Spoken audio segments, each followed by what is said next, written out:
Hello there, fam bam. I'm Greg. I'm John.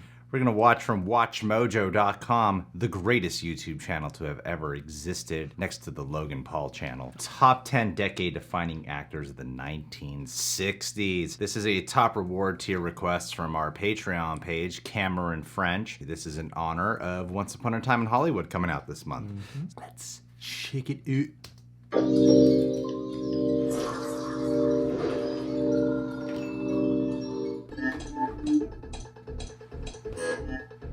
Bet you $20. Make the shot just the way I made it before. Robert, Red, Paul, Not Neal. even a lucky lunch. It's flower power on film and swing on the silver screen. Danny DeVito. Welcome Brando, to Redford, Clint And Eastwood. today we're counting down our picks for the top 10 Newman. decade-defining actors of the Gautier. 1960s. Car's thirsty. Can I please have some water? Chino wasn't For until our the series on the top 10 70s. decade-defining male actors per period, we've made our choices based on a combination of their commercial success, their box office scores, their He productivity, their awards, Very punch. and how they helped set the tone and raise the standard in Hollywood for the era. What are you waiting for? Oh yeah, of course. Number 10, Warren Beatty. It's the stick up. You just take it easy and nothing gonna happen to you. Hey, give me the money. Give me the money. A cinematic stalwart, Warren Beatty's illustrious film career began with a role opposite Natalie Wood in 1961's Splendor in the Grass. I don't know what's the matter with me lately. I'm always losing my temper. You're the only girl in the world for me, don't you know that, Deanie? A movie concerned with love. Critics Damn. loved Beatty's performance, Look how and handsome he he was was. nominated for a Golden Globe. I'd like to go away to a handsome. good agricultural college for a couple of years. I'd really like to do that, Dad. Beatty would star in many a 60s movie, but his overriding achievement was Bonnie and Clyde. He produced and acted in the movie, which was nominated for 10 Academy Awards. Beatty's box office power was, from this point, Oh, you gotta say indisputable. Gene Hackman too. Oh, yeah. If all you want's a stud service, you get on back to West Dallas and you stay there the rest of your life. I always say, make a married woman Michael laugh Caine. when you're halfway there with her. Of course. Is that Get Carter? Don't work with a single bird. Number 9, Mhm. Michael Caine. My name is That's 1933. Never mind. Alfie. My bad. Alfie. An actor who could He looks be about the considered same a in them all. defining figure of more than one decade, for Michael Caine, the 60s were especially special. I've always had a fiddle on every job I've done. He was scouted for movie work following his work on the stage, and Cy Endfield, the director of Zulu, was particularly drawn to his Cockney accent. Yes. Get on with it. Ironically, Caine ended up playing an upper-class officer in the film, but became famous for more modest roles. The womanizing character Alfie and his part in The Italian Job confirmed him as the working Oh class hero. yes, I forgot about that. Yeah. Ice cream parlour, gambling den and nightclub. In London, Liverpool and Glasgow. We'll be smashed. Well, I'm glad that you're enjoying yourselves because you're going to be here for the next 20 years. 8, Peter Sellers. Yeah. Sellers' film career was as varied as his lifestyle. What are you suggesting? He played out quite destructive family relationships off-screen, but had us all laughing hysterically when he was on it. It is not only Oh yeah. possible, it is essential. His role as the bumbling Inspector Clouseau in The Pink Panther is among the best remembered. A character devised entirely independently, Sellers' work during the 5 weeks of filming has been compared to the great Charlie Chaplin. I really got him this time. Oh, Dr. Strangelove is another great Peter Sellers performance, or 3. That's right, his versatile ability led Stanley Kubrick to give him 3 parts, and he sold every one. That's so cool. The original Mike Myers.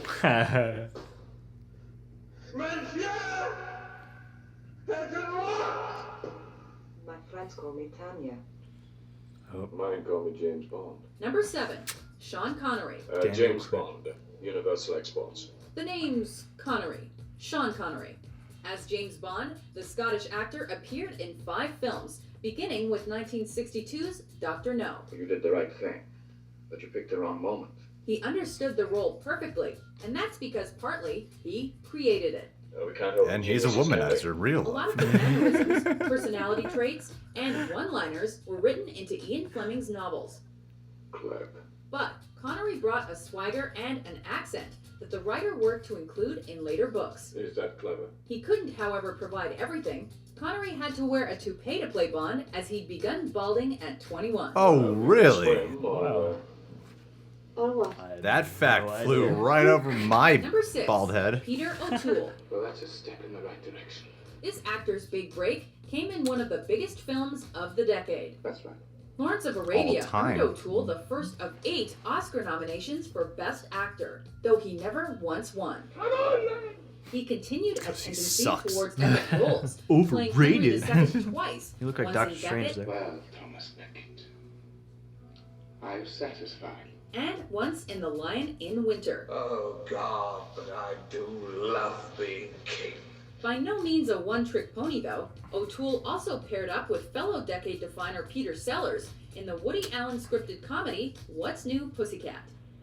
Listen to me, Pussycat. Drive that hard. But I'm in a hurry. That's what I call John.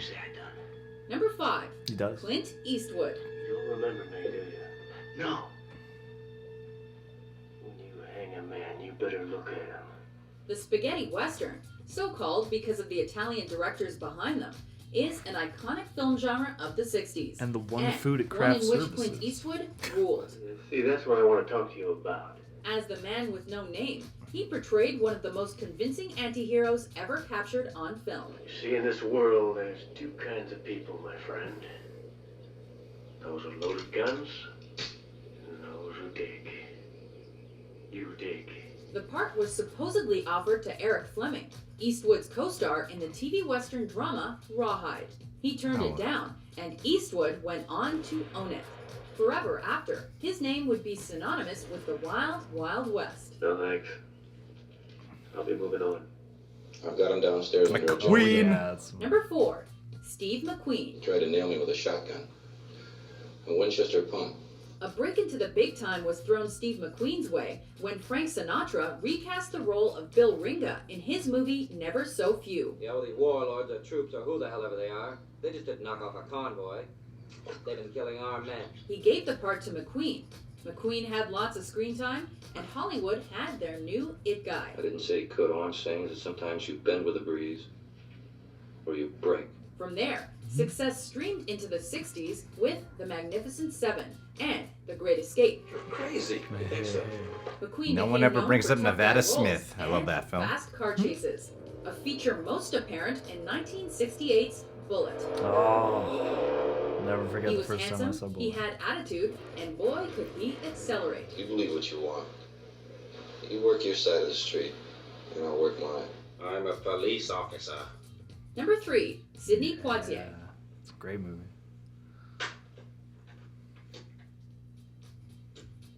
When trying to achieve success early on in his acting career, Sidney Poitier struggled because he was tone deaf. He couldn't meet the expectation of black performers at the time because he couldn't sing. Now, that's not exactly what I had in mind, but you get How interesting. But Did not know years that. of dedication were finally followed with acceptance and excellence. In '63, he became the first black man to receive the Academy Award for Best Actor for Awesome. Lilies of the Field. Her skin is white. My skin is black. The commercial peak of his career didn't come for a further 4 years, however, when Guess Who's Coming to Dinner became an instant classic. I can explain. I can imagine what's going on in your mind. But we can explain.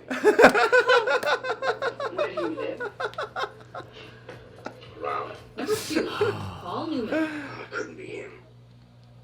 He's one of the few actors to successfully carry his movie career from the 1950s into the 60s, 70s, and beyond. Now, Joe, you can't afford to get worked up, buddy. Like the 80s and That's the likely 90s. because For his sure. rebellious streak entertained Early and 2000s, resonated yeah. with younger generation after younger generation. Come on, Charlie. Who's gonna beat me? Okay, nobody can beat you. Roles in movies like The Hustler and HUD stand out from the early part of this decade. Cool Hand Luke earned him his 4th Oscar nod, and a partnership with Robert Redford garnered him even more fame. Oh, What do you think? As the former in Butch Cassidy and the Sundance Kid, he he saw the 60s out in style. I don't know where we are, but it sure as hell is in Oklahoma. Before we unveil our pick for decade-defining actor of the 1960s, here are a few honorable mentions. Mr. Reddington, I'm no writer. Bert. Now, Jim here is brilliant and witty. He uses words like a stiletto. He learned his trade from Mencken and Ingersoll, Sinclair Lewis, a lot of other idiots. It's not Picasso I'm talking about. It's the key to my apartment. You're supposed to leave it under the mat. But I did, didn't I? I distinctly remember bending over and putting it there. Oh, I found the key, all right. Only it's the wrong key. Oh, really? Yeah. Yeah, that's a good call. Christopher Lee. He also played Fu Manchu. I don't know exactly how to put this, sir, but are you aware of what a serious breach of security that would be? I mean, you'd see everything. You'd see the big board.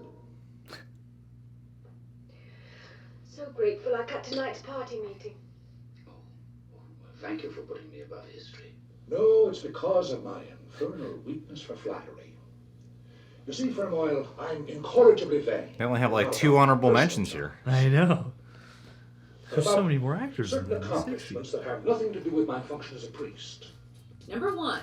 Gregory Peck. Why me? I guess By the Brando was like beginning of the 50s, then 60s, 70s. Gregory Peck I had guess. already Yeah. been in the film acting game for over True. 15 years. Yeah. But Never his mind. best was Never still mind. to come. It's an agreement reached by mutual That was consent. 62. Damn. Feels older. Yeah. Here's the way it works. He'll be forever remembered for his portrayal black of and Atticus white. Finch in To Kill a Mockingbird. Released at the height of the civil rights movement, it spoke beyond the screen. You never really understand a person until you consider things from his point of view. Sir? Till you climb inside of his skin, walk around in it. The Guns of Navarone was another surefire success. How could you hesitate? And Peck filled the boots of a lawyer once more with distinction for Cape Fear. His gentlemanly charm and masculine edge win him our top spot. You're gonna live a long life in a cage. That's where you belong. And that's where you're going. Do you agree with our list? I lied to you. I love every second. Which 1960s actor do you think is the most Burner. iconic? I wouldn't even pay for my bullets. For more classic top 10s published every day, be sure to subscribe to WatchMojo.com. Go. You're only supposed to blow the bloody doors off.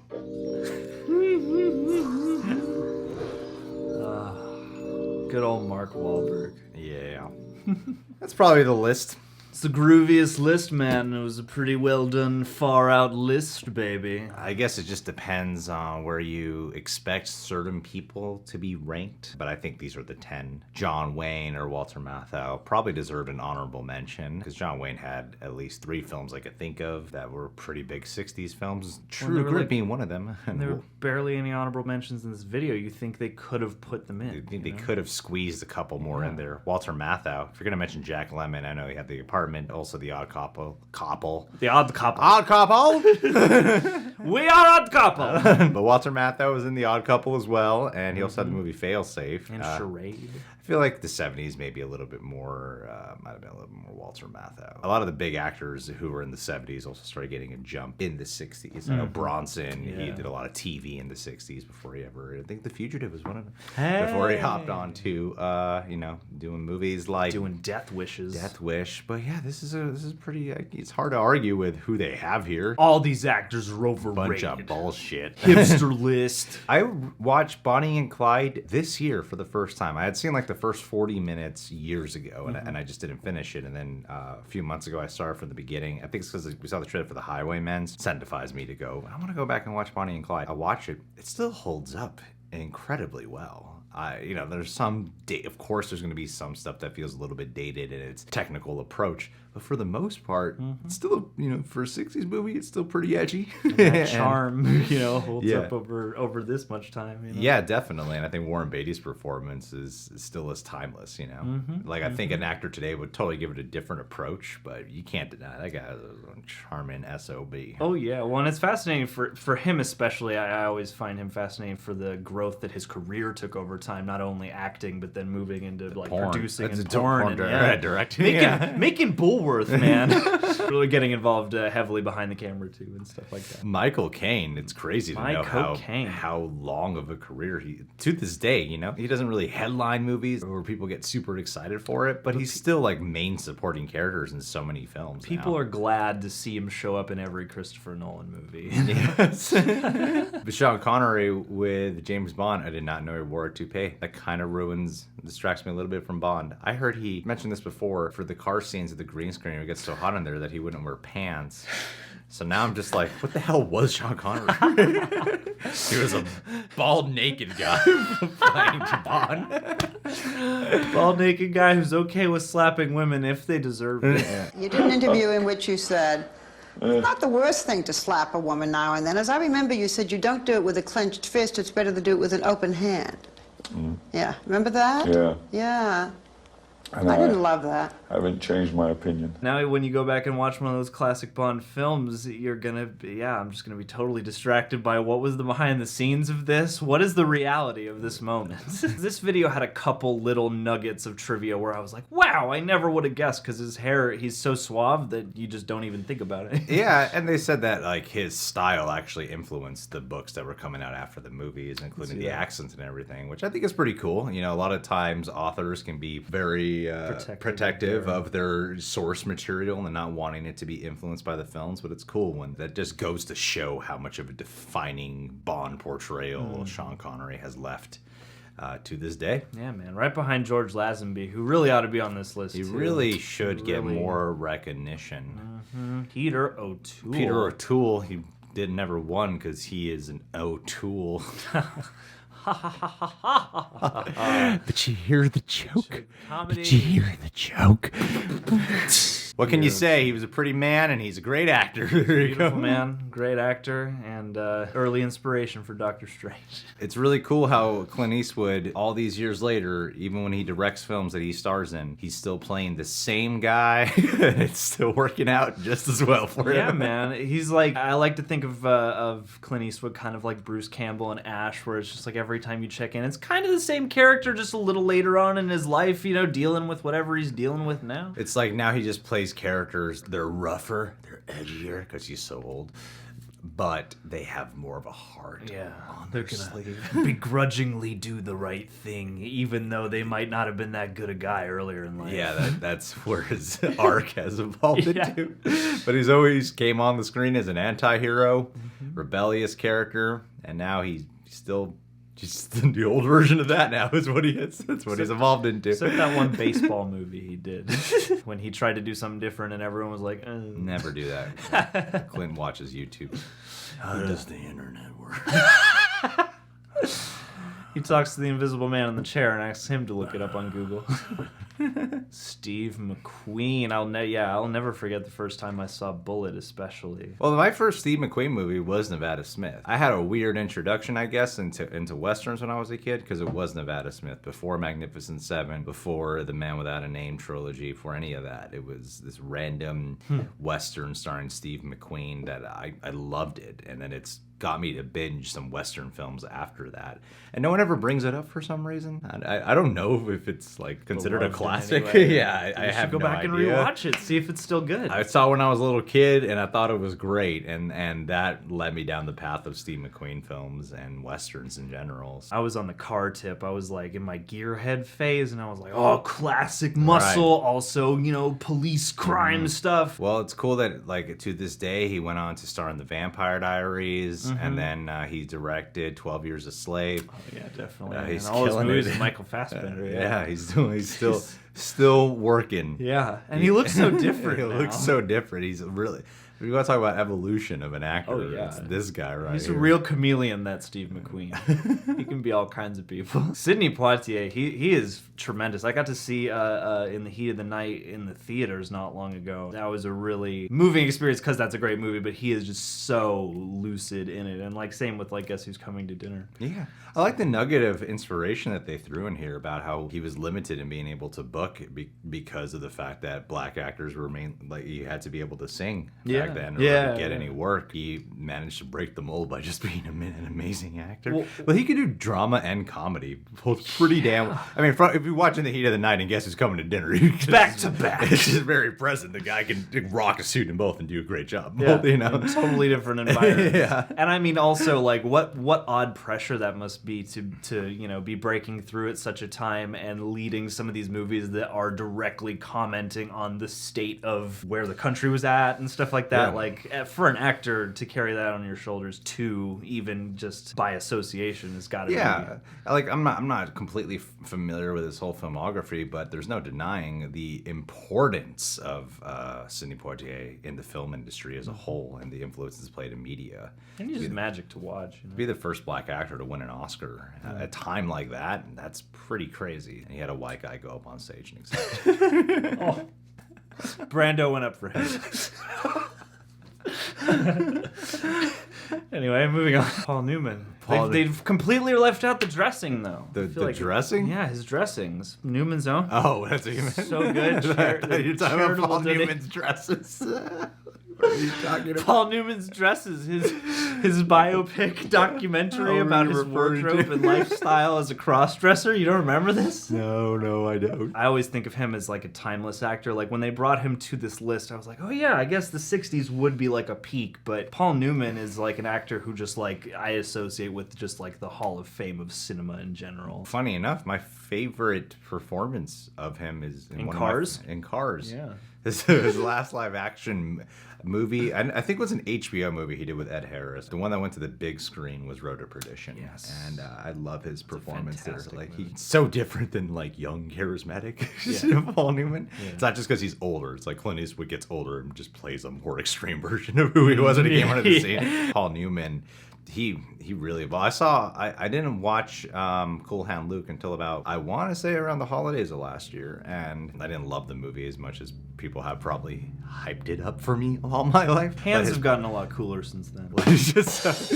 such a cool dude. He's such a cool dude. See, for me growing up with Paul Newman, it was always Butch Cassidy, or oddly enough, the Hudsucker Proxy, the Coen Brothers movie, where he's like the head of the corporation and stuff like that. Paul Newman can really slip into a lot of different kinds of roles without, you know, being the kind of actor to like do a bunch of transformations and stuff like that. But yeah, the emotional range. Yeah. I would put him up there with the talented caliber of someone like a Pacino or De Niro when they came onto the scene in the 70s. Robert Redford, I like, based off going through this list, I guess I get how this is ranked, because Robert Redford's career really started to like boom sky high in the 70s, but he came onto the scene in the 60s with Barefoot in the Park and Butch Cassidy and the Sundance Kid. I feel like he still deserved a bit of an honorable mention, honestly. Yeah, I would say, because I mean, he's also another one of those guys who, I mean, maybe that wasn't his peak decade, but he's clearly left a huge indentation on cinema, and also the fact that like Sundance comes directly from that movie they did together in the 60s and stuff like that. Like, at least a mention seems like it would have been appropriate. Gregory Peck. I grew up definitely with To Kill a Mockingbird. I've never seen it. And Cape Fear back to back. I've never seen To Kill a Mockingbird. Oddly enough, I've never seen the original Cape Fear, so there we go. We can swap. To Kill a Mockingbird's great, though, and he's not the only character that gets a lot of focus in that movie, because you're mainly with the kids, but he is such an enchanting figure in that film especially, and for what the movie is about. It's one of those classics where you can really still feel the gravity around it and like the significance, and a lot of that comes from his performance. Well, this was a good list. What other actors from the 60s do you think belong on there, guys? Comment below. You can subscribe to the Reject Nation, subscribe to Watch Mojo. Click notification bells to get notified whenever we have a YouTube video out on youtube.com/realredux. Check us on Patreon. We got plenty of goodies. Him and I were talking not long ago, and he was telling me who he thinks should play Wolverine. The All defining actors of the 20s. Yeah.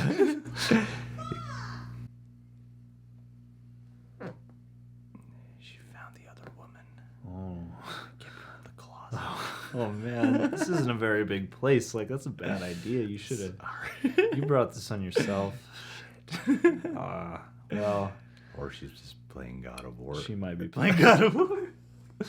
I'm telling you, she should just start a Twitch stream. So he thinks Charlie Hunnam and Oscar Isaac and Aaron Paul should be top candidates to play Wolverine. I think they should all play Wolverine in a Dr. Parnassus kind of way, where like in different parts of the movie it's different actors. Everyone gets a chance at their casting, and then at the end of the movie people text in their vote, and then the sequel, then we'll just have one actor. Well, there you go. We solved it. There Why we don't you go. guys vote below who you think should play Wolverine out of these three? Only these three.